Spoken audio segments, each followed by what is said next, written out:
Have you ever wondered what it would take to walk away from everything you've ever known? Could you abandon luxury, power, and status in search of a truth the world cannot see? Welcome back to the channel.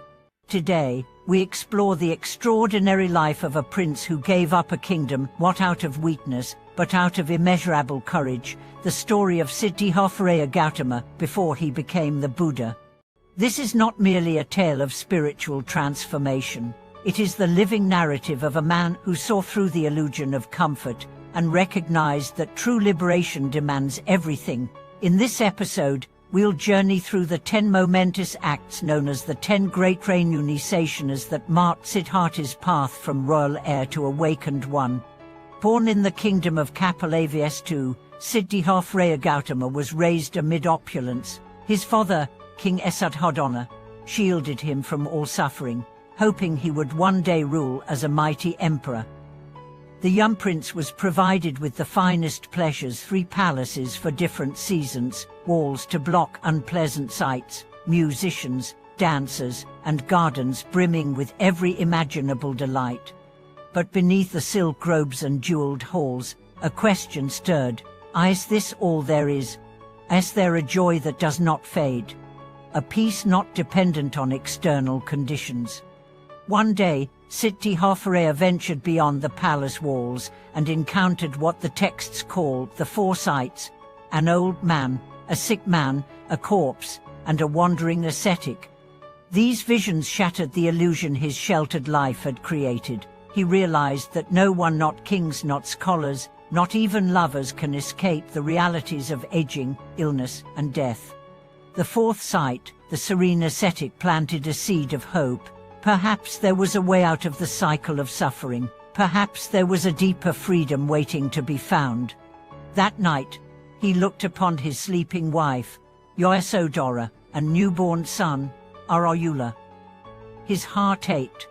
Love bound him, duty called him, and yet a higher call stood, a call not of abandonment, but of love so vast it included all beings.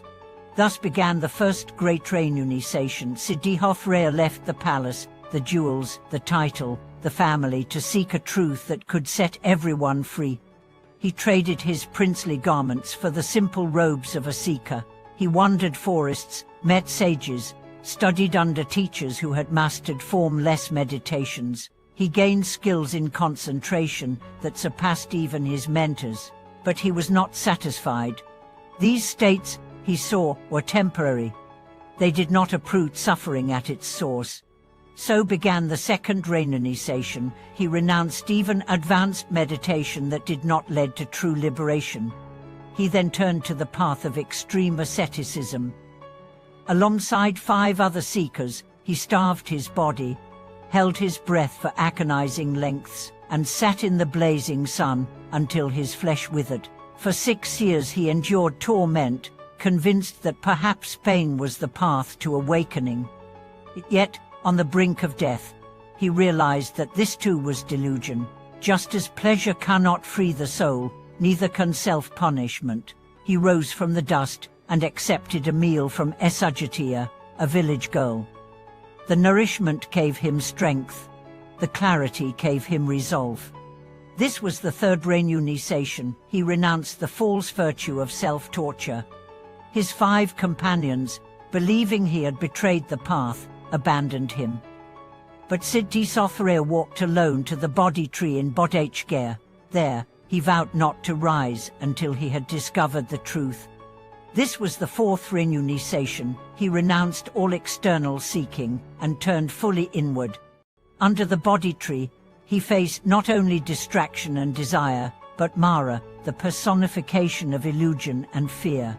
Mara tempted him with visions, with doubt, with threats, but Siddhārtha remained still. He touched the earth as witness to his resolve. And in that moment, the final veil fell. He saw the nature of existence, the interdependence of all things, the causes of suffering, and the possibility of its cessation. He became the Buddha, the awakened one. But even awakening did not mark the end of renunciation. The 5th renunciation was of identity. The Buddha no longer clung to I or mine. She moved beyond ego, beyond self-concept, into pure presence. The sixth was of ownership. Though he had nothing, he was rich in freedom. He owned no land, no robes, no title, but he carried the Dharma, which could not be measured or possessed. The seventh was of exclusivity. He did not teach only to the elite. He walked barefoot from village to village, speaking to kings and outcasts, merchants and children.